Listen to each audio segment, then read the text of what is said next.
Hey there, welcome to Authentically Raw. I'm your host, Jamie Darris.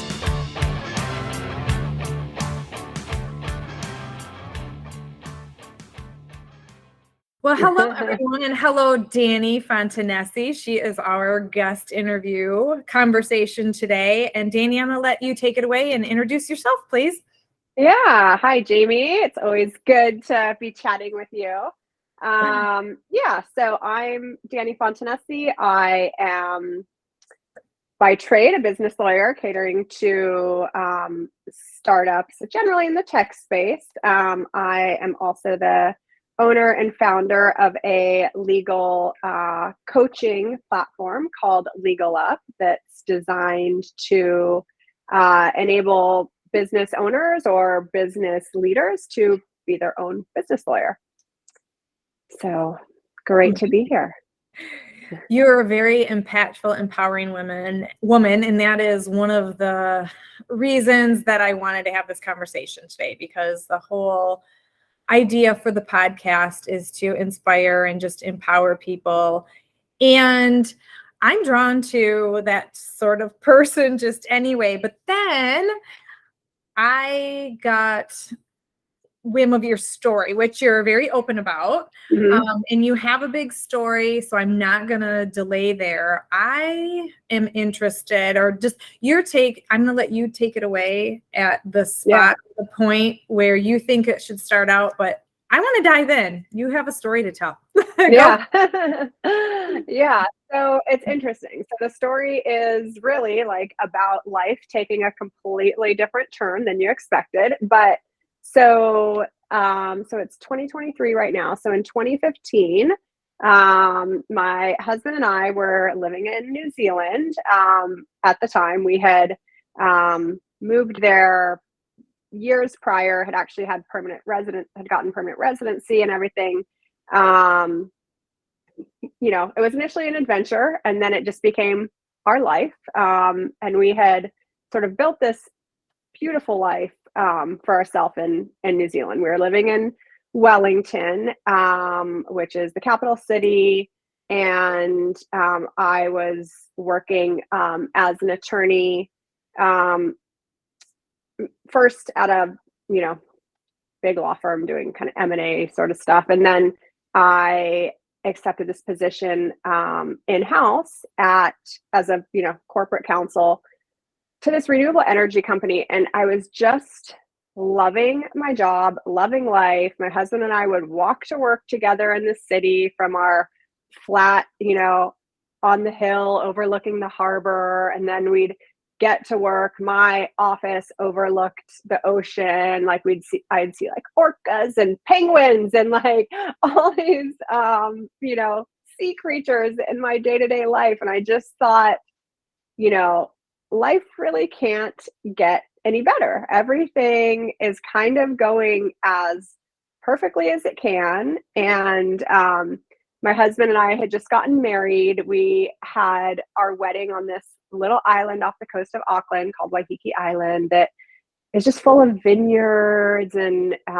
you have this beautiful view of the Auckland skyline, across the water, and all our friends and family flew in from around the world, and we spent, we had like a week's worth of events planned, and had this just amazing time. And we got married. So New Zealand is in the southern hemisphere, so December through February is summer there. So we had our wedding in February in the peak of summer, and all our friends flew in from the US and around the world to join us. And we decided to take our honeymoon in the northern hemisphere summer. So we delayed our honeymoon 6 months. And then in August, we left New Zealand to come to the US. And at that point, it was very cold. It was winter in New Zealand. It was cold. All these bugs were going around, colds and flus and kind of all this nasty stuff. And we seemed to keep catching them. Well, on the flight over to the US, my husband, who had been fighting these colds, took a turn for the worse. He was really feeling awful, and I thought, oh gosh, this isn't just a cold. This is like a flu.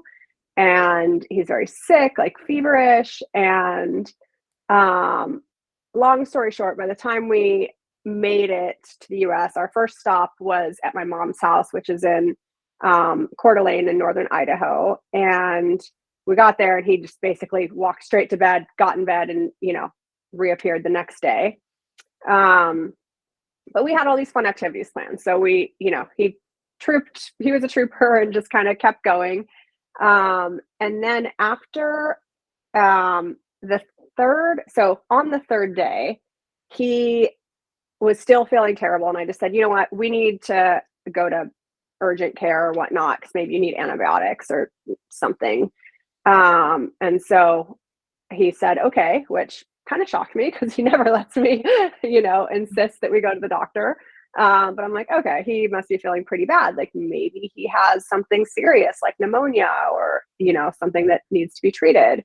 And so we went,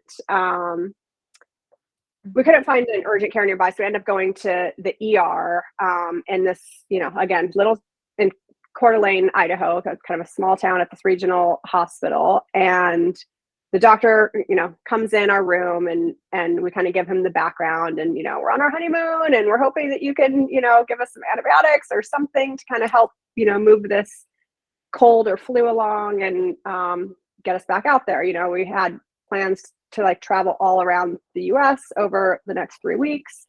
And so he was this jovial doctor, very nice, and was like, okay, no problem. We'll get you set up. So he put my husband on some IV fluids. He started feeling better. And they, did the typical tests, that they run, whatever, draw your blood, take some tests. And then about, half an hour, 45 minutes later, he comes back in the room. And at this point, Matt, my husband, is, like, okay, I actually think I might have, taken a turn. And we were joking. Like, it's always when you go to the doctor that finally things turn around, but the doctor came in and he suddenly looked really serious. And we were both just thinking to ourselves, gosh, like, I wonder what happened in the next room. Like, this guy looks like he had to deliver some bad news or he just saw something terrible. Like, we were just hoping that whatever happened in the next room, that everything was okay. And then he starts to say, like, well, so I have some good news and some bad news. And he was kind of just, looking at the floor as he was talking, kind of, just really shaken, I guess. And so we said, okay, well, what's the good news?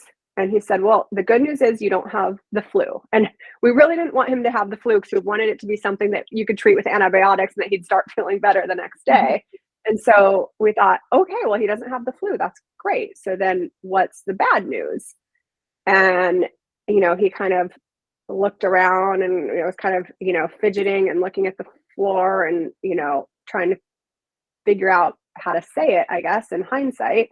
And he said, the bad news is that you have no white blood cells. And that didn't mean anything to me. Like, I'm like, okay, I guess, obviously that's a bad thing, but I don't know why. I don't know what that means. I don't know, so I said, like, okay, so what does that mean? And I could see that my husband was digesting more of it than I was, and he looked very serious, and I was just thinking, what are they talking about?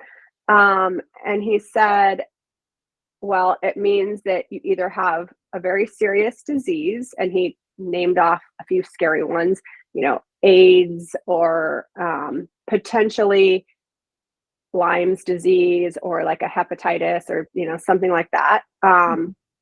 Or that you have a blood cancer.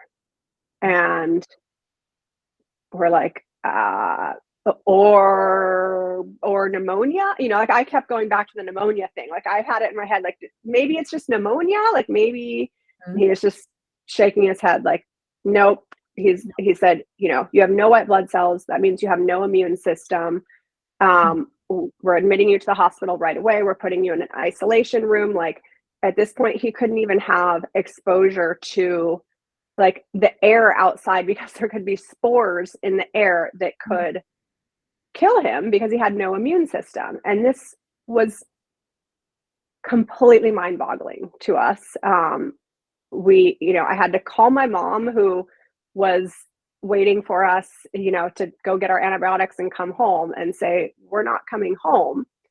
And we were, admitted to the hospital. They, when they assigned the oncologist, so they assigned an infectious disease doctor and an oncologist to us, which, again, we couldn't even process at the time. We were, my husband was 33 at that time. And just everything changed in an instant. My husband started deteriorating pretty quickly. The doctor actually told us if we hadn't come to the hospital when we had, he would have been dead within 2 weeks. And they had to immediately start him on chemotherapy, and things just spiraled very quickly. We went from there up to ICU. I spent, that first 2.5 weeks was very, they couldn't tell us whether he would make it through the next night or the next hour or anything. But my husband always had this, I'm going to make it, I don't care what you say sort of mentality. And I think, between the two of us, we just honed in on that and chose not to believe anything else. And so we went through, crazy experiences over the next few months and years or whatever. We were 2.5 weeks later, we were, when he finally was stable enough, they transferred us by life flight to a major cancer center in San Diego, which, I guess I skipped over the fact that it turns out he had acute myeloid leukemia. So those test results came back, I think 2 days after we were admitted. They had to do a bone marrow biopsy, and that came back that his blood was 90% cancer. And so we were life flighted down to San Diego, to the bone marrow transplant unit at UCSD, which is how we arrived in San Diego and why we still live here. And a couple months later, he received a bone marrow transplant, and we spent that year of our lives living in hospitals and isolation because he couldn't have any exposure to people or germs, while he, was in treatment and then recovering from the bone marrow transplant. There was various complications with that. And so we lost everything, literally everything in life. So we kept thinking we were going to go back to New Zealand, go back to our job. We couldn't grasp the, severity of the situation. I think the human brain just can't quite, wrap its head around things sometimes. But so we kept saying, we'll be back to work in a couple weeks, and, oh, maybe a couple more weeks. Oh, maybe, and it was months before we finally had to let go of that idea. And, the doctors told us, no, you're not going to be able to return to work for a year. And I had to sign something before they did the bone marrow transplant saying that I would agree to be his full-time caretaker, or caregiver, because without that, his chances of survival would have been too slim for them to authorize what is basically $1 million bone marrow transplant. So the insurance requires that you need to have, a full-time caregiver for at least a year. So I had to sign something saying I would be that. And that meant that suddenly, two professionals who, were at sort of what we thought was the peak of the beginning of a, beautiful life together, everything was going so well, we literally find ourselves homeless. When the doctors told us, when we finally got discharged from the hospital, after being in there for however long it was, months, the doctors said, okay, well, it looks like you're going to get to go home in a few days. And my husband and I looked at each other and then like looked at the doctor and we said, well, our home is in New Zealand. We don't have a home here. And the doctor was completely blown away by that. And anyway, they referred us to this outpatient transplant housing where we ended up living. And long story short, we lost everything. We lost our jobs, we lost our car, we lost our home in New Zealand. Literally, my shoes were still under my desk at work in New Zealand. I, to this day, have never seen those again. And, our friends had to eventually, months later, go and pack up all our things and put them in storage. And and then, eventually a few things ended up making it back to us, but we literally lost everything. So we had like the 3 weeks worth of clothes that we packed in our suitcase, and that's all we had to our name at this point. And that was, obviously challenging to grasp mentally. But we pushed through it. And then I think what was most sort of daunting to me was when we got through this crazy life. I mean, to say it's a challenge would be an understatement. We just sort of maintained this mentality that, as my husband always said, odds are for other people. I'm one of one. And, the doctors would always want to talk to him about the odds, the statistics. And we knew the statistics were terrible, but we didn't want to know them. We chose to believe that those statistics do not apply to us. He is, population 1, and, that's it. He's going to make his own statistics. And he did. It's like I always come back to this saying, I think it was Henry Ford that said it, but whether you believe you can or believe you can't, you're probably right. And he always had that mentality of, I can, and I will. And he did. And he beat all those odds. We later, found out what they were. And it was, I think his odds of survival were like less than 10%. But we beat it. And, it's now 7-ish years later, and he's been cancer-free since the bone marrow transplant. He just had his,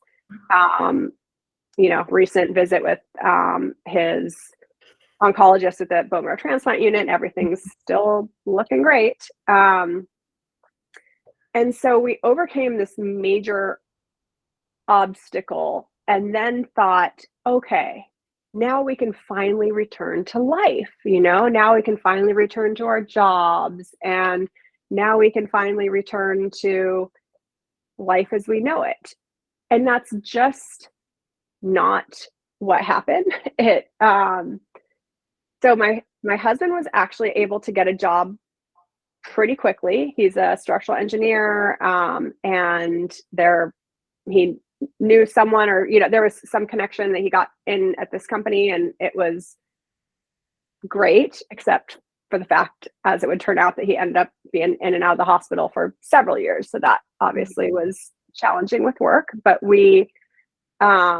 he was working again, and it felt like there was some sense of normalcy.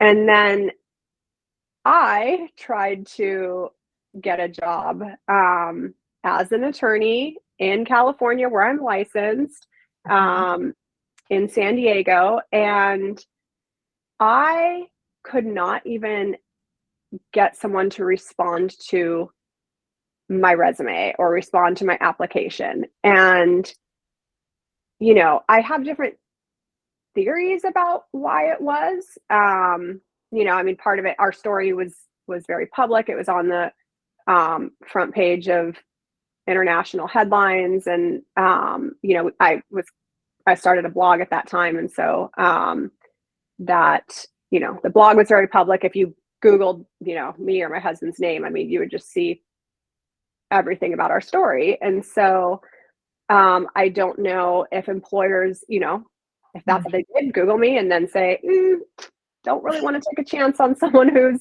a little touch and go here. Or what it was, I mean, in hindsight, I feel like it was really just the universe pushing me in a direction that I didn't know I needed to go in. But I just spun my wheels trying to get a job to no avail. And I eventually ended up taking a consulting job, and that led me to work at this startup in the Bay Area, working remotely mainly. And I had sort of been in this traditional career path where I had worked at a law firm, did M&A for a couple of years, then went to to a publicly traded company, and everything was very the path was a little more, I don't know, easy to see, I guess. And then I started working with this tech company, the startup tech company in the Bay Area, and things were very different. And I just kind of got thrown into it, and it turned out to be so fun and something that I am was so passionate about, really enjoyed doing. I had this energy for work that I never had before. And the more I did it, the more I thought, what, I can help not just one company, but a lot of companies like this. And so that eventually led me to starting my own practice, my own business, which has been such an amazing journey for me. But I think, where I needed to get was really, kind of hitting this rock bottom, if you will, of losing everything, and then having, the one person in the world who's the closest to me, having that even threatened to be taken from me, and saying, you know what? It's time to create my own path, my own reality, my own future, and my husband and I both had this mindset of, we are not going to allow circumstances to dictate our presence or our future. We are going to redefine the rules. We are going to create the life that we want to live. And especially after seeing how fragile life is, and how no day is guaranteed, no month or next year is not guaranteed to us. It made me sit back and reflect on, if I only have a year or 2 years to build the life that I want to live, what would I do, and how would I start doing that? And I think, that urgency combined with, like I said, when you've lost everything, you have nothing further to lose. And so you could just go out there and take risks and take chances. And people thought I was crazy when I started my own practice, because starting your own business is so scary, as as any business owner knows. And I did it at a time when I had just become a new mom. Again, we defied all odds, and they told us we would never have kids following my husband's bone marrow transplant. And that was, continually reinforced. And then on the 3-year anniversary of his diagnosis, we found out I was pregnant. Oh. And incredible, Dani. That's incredible. Yeah. Yeah. And it was just again, like that mentality, people ask me like, oh my gosh, this crazy journey that you went through, you thought you were never going to have kids. And I'm like, no, I never really thought that, like just because the Yeah. doctors said that, I don't know. I just never really thought, oh, I'm never going to have kids. I just thought, oh, we just have to figure out how we're going to have kids, And I guess, Yeah. to me, that could also be anything, so I mean, we could adopt, we could whatever, but I just didn't think of it in the context of we're never going to have kids. It was just, oh, we just have to figure out how we're going to have kids. It sounds like the way throughout. It's one of those where, well, this is what they say. And as you speak, what I hear over and over is this mentality, this mindset. And it is both of your mindset that I don't care what the odds are. I don't care what the statistics are. We may have lost everything out there, but you have what's in here. You had what's in your head. You had what's in your heart, because you may have lost everything out there. But what you didn't lose was, so many things. Your beliefs that we will get through this. You did not lose that determination. You didn't lose the love. You obviously in the end didn't lose each other. Yeah. But it's that willpower, that grit, that faith, that belief that we will. Yeah. Because how quickly, just even, I know as you're speaking, I'm thinking, oh gosh, well, what about the place in New Zealand? Yeah, the jobs in New Zealand, all their stuff. What about the place, then you're in Idaho and then in California. And I mean, there's so many different things that could have put the brakes on, stalled you out. We give up, and then you're looking for work. It might be hard, but what are a few of the things that you feel really pulled out that determination to stay focused on, beating the odds? What's your take on that? Well, I think, so one thing that I have realized is that when you are in, call it an emergency situation, or where you're in something like that, I think so many of us have these fears and anxieties that live in our brains, right? I mean, that's just a natural human state, is to, you have this voice in the back of your head telling you can't, telling you you're not good enough, telling you you don't have, you're not smart enough, or, you don't have whatever it takes to do whatever it is that you want to do. And in normal life, so many of us allow that voice to sort of govern us, and dictate our next move. So we make a lot of decisions out of fear rather than out of bravery. But we have this other side of us, and it's equally innate. But this other side tends to come out and be the sort of leader, if you will, when you're actually in a sort of traumatic, or when you're actually living your worst fear, or any fear.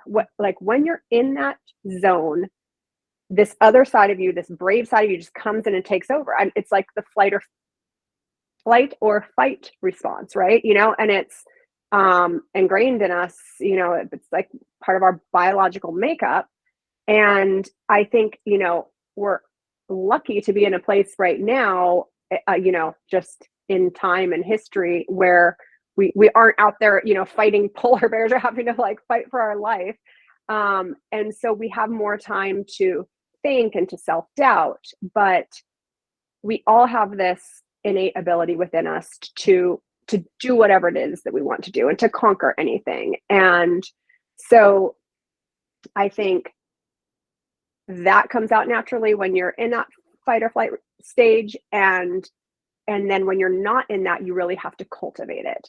And that is what I have found, sort of living life beyond, beyond that stage, is I still have these anxieties and these fears that creep up in me, whatever it is, whether it's, I mean, being a mom, we all have fears. Oh, is my kid going to be okay? Is he going to, what is this, this new thing he has? Does he need surgery? Does he need, I don't know, is he going to be okay at school? We're worrying about everything. And then, as business owners or just, and any, sort of aspect of business, we're always questioning, can I do this? Should I take this risk? Oh, it's too scary. Should I, do this or do that?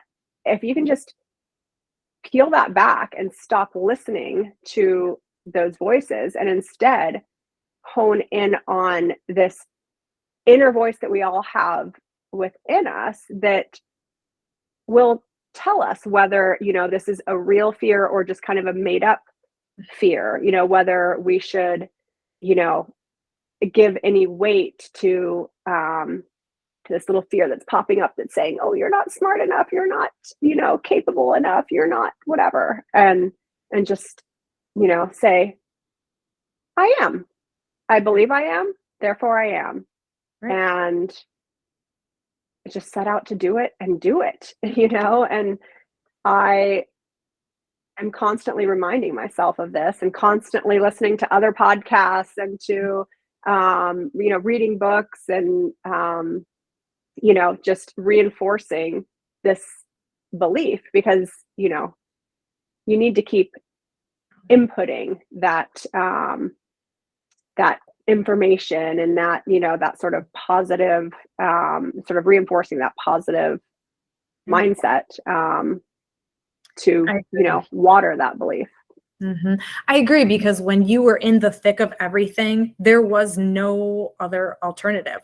Yes. It was, you had to take risks. You had to believe in the best outcome. You had to do everything you could to stay afloat. You didn't have time to think about it and have all that self-doubt creep in, or is this going to work or not? It has to work.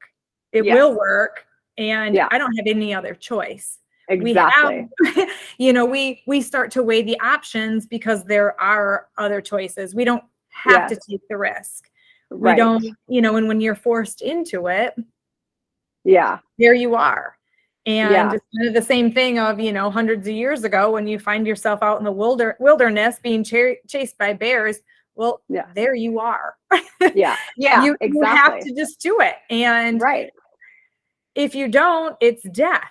But the difference, I feel like now, the difference is it's that internal death. If you don't take the risks, if you let the doubts and the fears and everybody, all the odds weigh against you and you back down and you don't peel away that fear, it's that internal slow death. Yes, and absolutely. It truly is.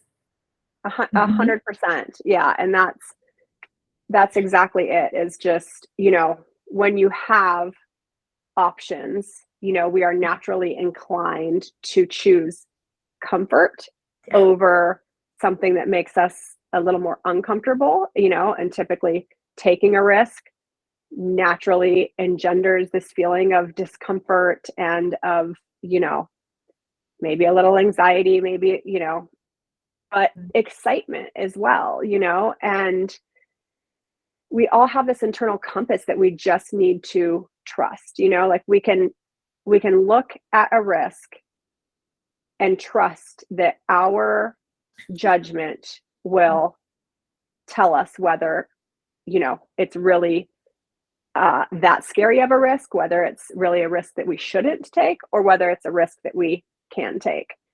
And I remember when I quit my job as in-house counsel at this tech, startup, and decided to start my own practice and be my own boss. And my son was 6 months old at the time.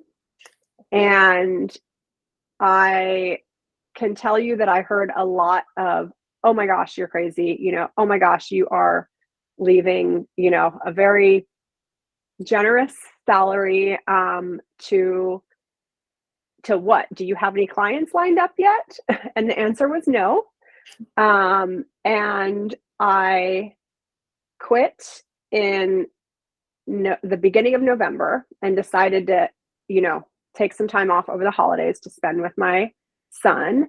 And I officially launched my practice and my, as a legal consultancy. And it was January 2020 that it launched. I had a 6-month-old and a dream, if you will, and not a single client. And I announced on LinkedIn, this is what I'm doing, and, and I initially set my rates quite low and that sort of thing. But, the first couple months, it was very, very lean. It was, oh my gosh, I made $300 this week. Yay, I'm doing so good. And I was so proud of that. I think the first month or two I made, maybe like $1,500. And, I think my husband was like, oh my gosh, how are we gonna survive? But I felt so proud that I could make $1,500 on my own. And I just believed that I could and I would make it. And I had so many people, questioning me. And I think that's where we really get, our doubts reinforced are the questions from others, oh, so you quit your job, did you? Like, yes, I did. Oh, and you have a 6-month-old?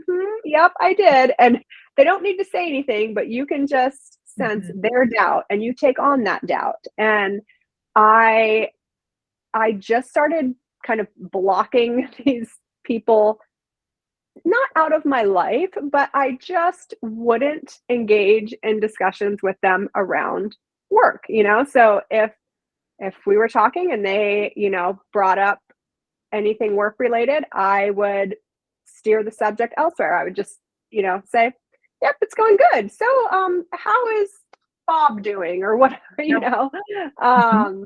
just move the subject along. Yeah. And don't allow others to, that's not your poison to drink. That is theirs. Their self-doubts may, infiltrate their own mind, but they do not need to infiltrate yours. And that is what I continue to tell myself over and over and over. And I didn't have much time to read at this point because, 6-month-old and all this, starting my own business. But I did have a little book by, what is his name? It's around here somewhere. Lin-Manuel Miranda. Good Morning, Good Night is what it's called. And it's just these little quotes to start your day and to end your day. So it's literally reading, a couple sentences. And that's all I could read. But that was it, the sort of motivation that I needed to start my day and end my day and keep going. And then, 2 months later, the pandemic hit. And obviously that was a whole, okay, now do you see you made the wrong decision? I could just kind of feel all the, judgment coming in and I could feel my own, voices starting to, perk up and be like, did you make the wrong decision? Do you need to go back out there and start applying for jobs again? Or, But, one thing when you talk, it's funny because one of the questions I've been asking myself a lot lately, and especially just within the last year or two, is I've kind of, same thing, ventured out with my life coaching, now with the podcast, just putting myself out there. And every time, just like you say, it's not that some people will look at you and say, you're crazy, what are you doing? But some people, they don't have to say it. It's spoken, through their mannerisms or their tone of voice. It's direct words, it's indirect words. Yeah. We have to be so careful of what we allow in. And one question I constantly have been asking myself, and it helps so much, is whatever it stirs up in me, whether it's, the self-doubt, the criticism, the shame, the anxiety, whatever it is, just ask in the moment, wait a minute, whose doubt is this? No, it's yours. It's yours. Whose shame is this? Oh, no. It's yours. It's yours. It's yours. I'm not taking that on as mine because I know what it'll do to me. Yeah. Yours becomes mine. And then, I don't take the risks. I don't put myself out there. I hold myself back. And it steals the beliefs you have about yourself, because I think we're all born with that belief in us that, yeah, we can do anything. We really, Right. if we, and it's just pulled out all the time. And Yeah. I don't mean people are walking around, trying to do that to us. Like everybody in the world is so vindictive. No.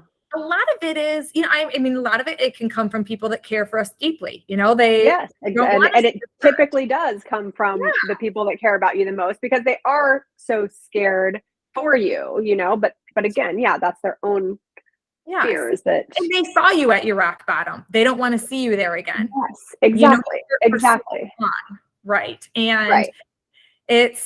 but really to have to be able to, I'm great.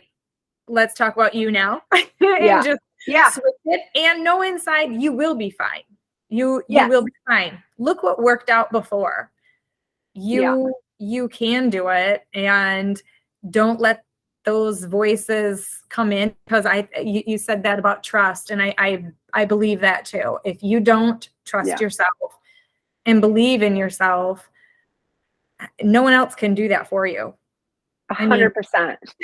And I will just say too that I was seeing a therapist at the time. I've, seen a therapist for many, many years. And this was a new therapist because we had moved and whatnot. But, and I was giving her sort of, the background, and I would talk to her about, this particular person. Anytime, I would talk to this person would just put all this self-doubt, it's as if this person was taking their self-doubt and handing it to me and saying, here, you take this.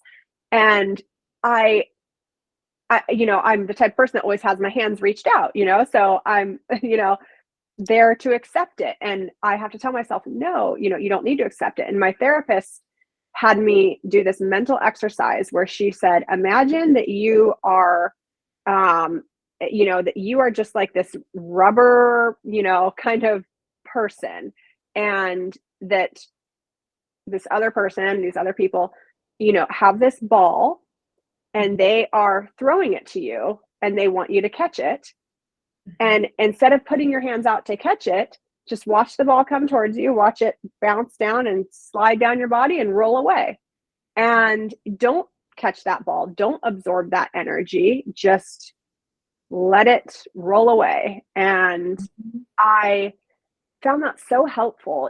When I could feel this energy coming at me, I would just say, nope, this is not mine to absorb. You can throw it my direction all you want. It will just bounce right off me and roll off into the ditch. And there it will live. I love that. That's a great mental picture to put into place too. And, it made me think a little bit too of, so often it's just, we speak our fears, our own personal fears, on others. It's not only to others, but it's on others. So the people that put all this, doubt or the criticism they're throwing at you, it's no. I know I'm capable.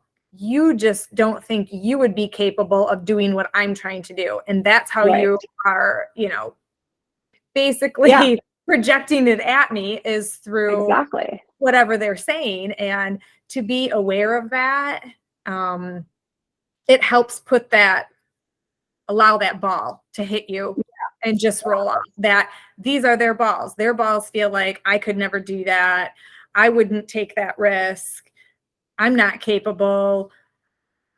It's fine. That's you. And exactly. And I notice it in every area of life too. I mean, if you think, coming back to parenting, because I'm, my son is 3.5. I'm not a new parent anymore, but I'm newer. I haven't been doing it for, 10 years or, where I feel like an expert. I still feel like a novice. Like my oldest is about to turn 21. My youngest is 9, and I still sometimes am like, I have 4 kids. Wow. Can I really do this? Yeah. No, I don't know if you're ever the expert. And maybe, yeah, I feel like every other mom in the world has more confidence than I do. But, you know, again, that's just our own insecurities. But I've noticed a lot since becoming a mom. And like we were talking about earlier, I'm in my 40s now. So I was 38 when I had my son, or 39. I should know this, but, so being like an older mom, or starting out the game, kind of older, as, by, societal standards at the moment.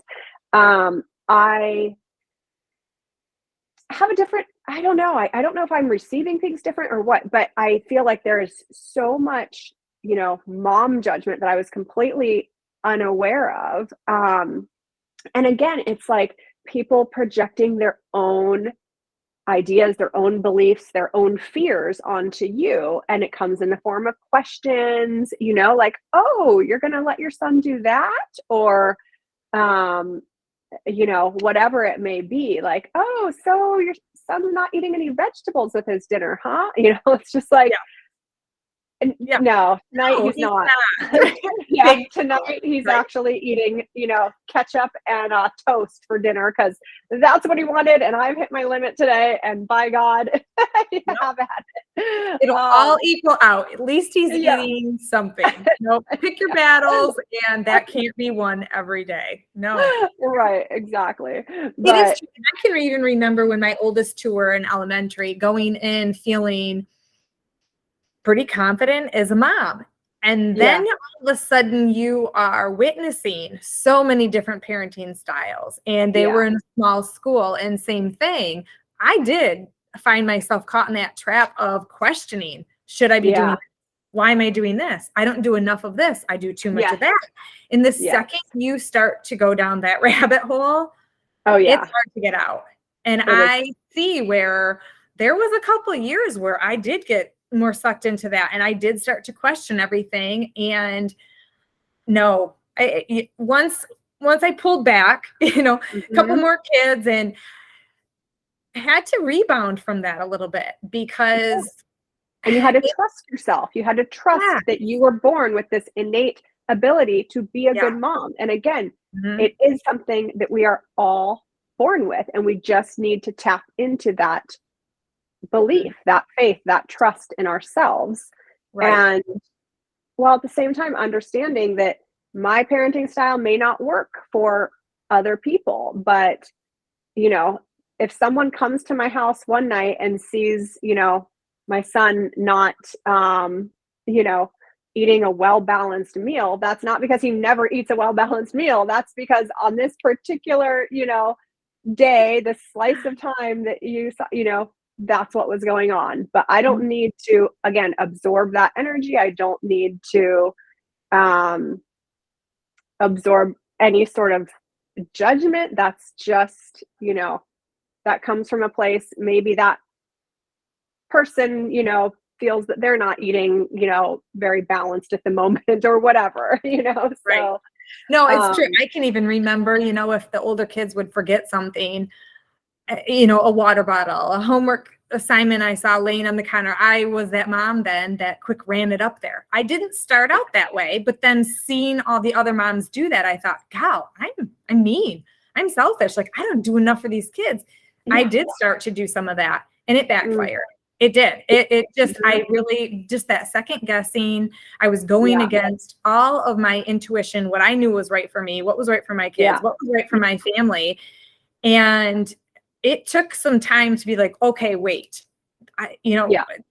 this isn't working. Like, they're not responding well to it. I'm not, it's, cause then they'd get in the car. It's like, oh, I might've delivered that to the office while you were at school, but then they get in the car and I'm chewing them out. What? Why? Leave it at home. And now I got back to the thing. Oh, shoot, they left that. Oh, well, they're fine. And they'd come home and see that, oh, I forgot this. Oh, yeah, you did. And big deal. It's just those little reminders of, it's mindful. Yes. But again, in its mindset, in that intuition, and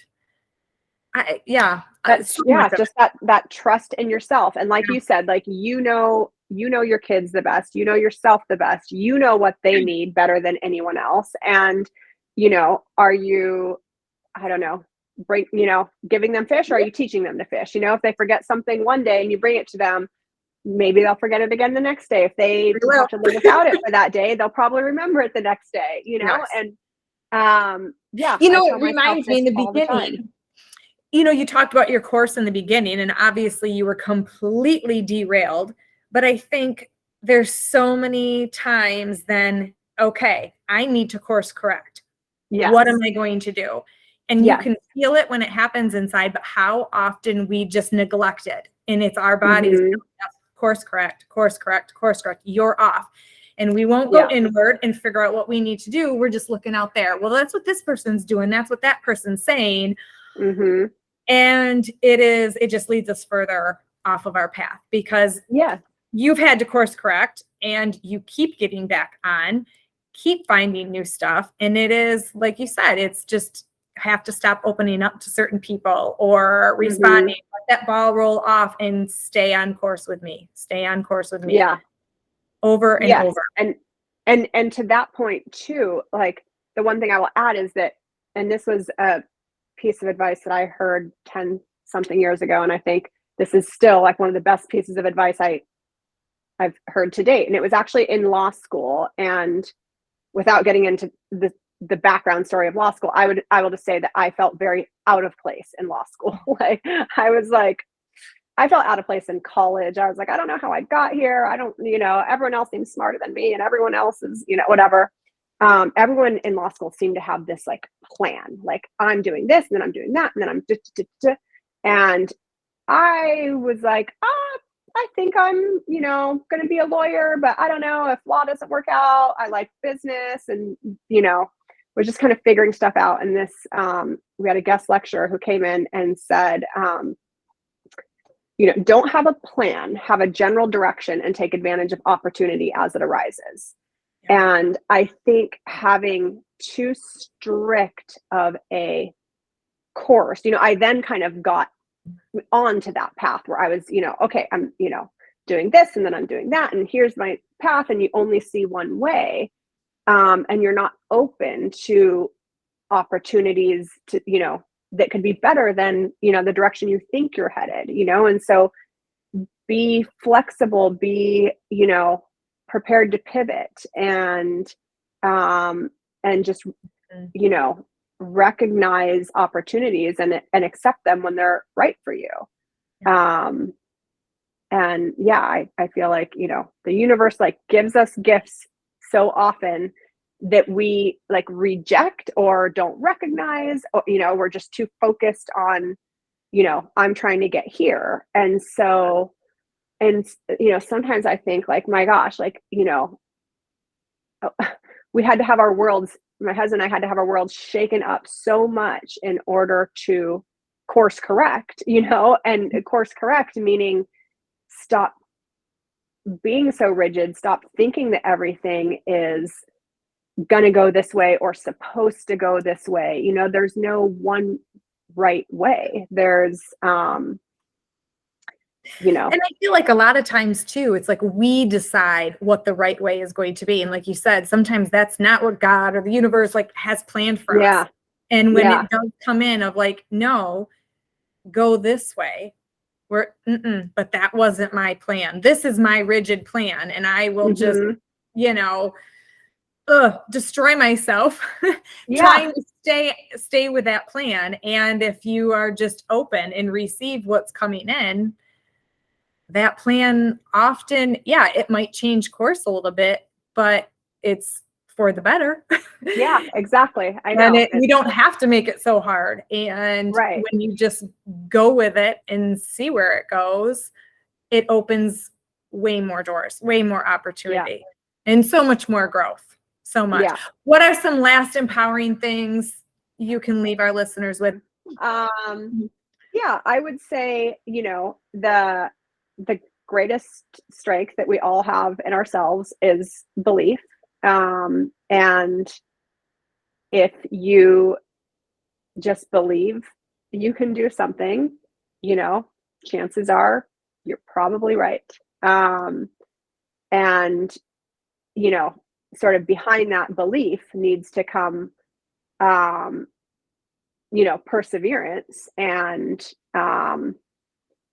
that sort of both, patience, some fortitude, some perseverance, but those things can fuel your belief into reality. So, and it takes perseverance sometimes just to stay in our own beliefs. Yeah, yes, 100%.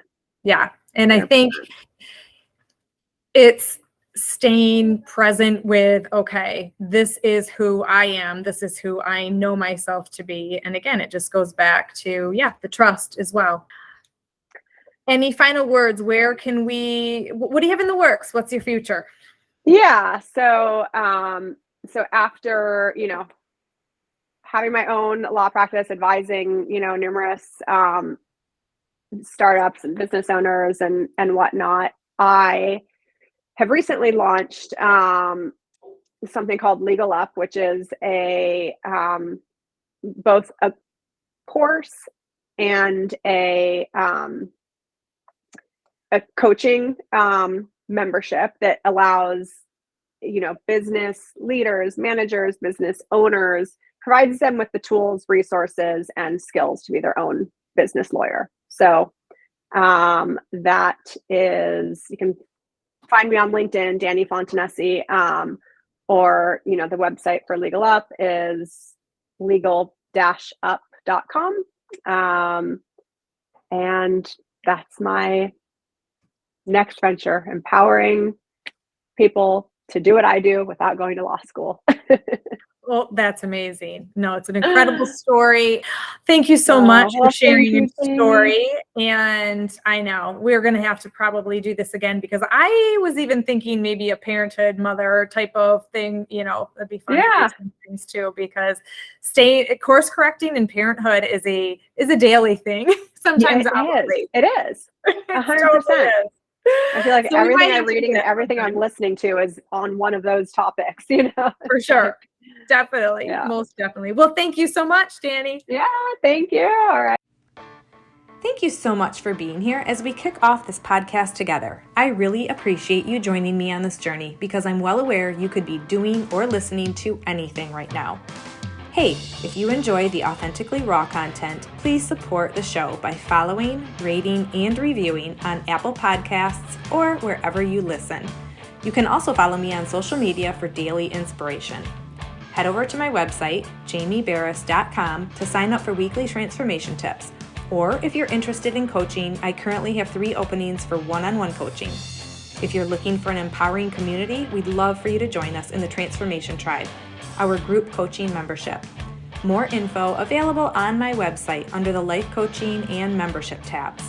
One last thing, I'm rooting for you. Be real, be raw, be authentic.